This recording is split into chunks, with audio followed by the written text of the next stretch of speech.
এটা ঢাকা ৯ আসনেরই এলাকা।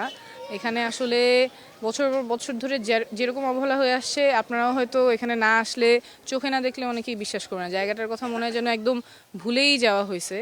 এখানে সিটি কর্পোরেশন প্রতি মাসে মাসে মানে সিটি কর্পোরেশন আন্ডারে এই এলাকা, প্রতি মাসে মাসে হোল্ডিং ট্যাক্সও দিতে হয়, কিন্তু গ্যাসের ব্যবস্থা নিজের করতে হয়, ময়লার ব্যবস্থাপনা নাই, নিজেরাই কোনোভাবে এটা ম্যানেজ করেন, তারপরে পানির ব্যবস্থা নাই, কিনে খেতে হয়।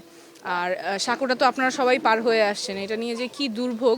মানে একজন বলতেছিলেন যে ঠিক আছে সমস্যা নাই, আমরা লাকড়ি দিয়েই করব, কিন্তু সাঁকোটা ঠিক করে দিন, ব্রিজটা করা প্রয়োজন। কারণ ওনারা যাতায়াতে এত কষ্টের মধ্যে থাকেন, রোগী নিয়ে বা ছোট বাচ্চা নিয়ে যাওয়া আসায় অনেক সমস্যা হয়। তো এই সমস্যাগুলো কিন্তু বছরের পর বছর ধরেই চলে আসে, এবং এলাকার সমস্যা এই আরেকজনও বলতেছেন যে জীবন পার হয়ে গেল, কিন্তু আর আশ্বাসই দেখলাম, কিন্তু কাজ হলো না।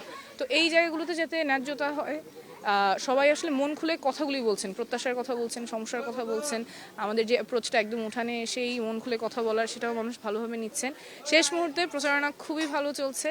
আমার মনে হয় সবাই আমাদের যে নির্বাচনী প্রচারণাটা অংশ নিয়েছেন, সমর্থন জানিয়েছেন, সেটা আসলে ভাষায় প্রকাশ করার মতো না। আমরা খুবই আশাবাদী।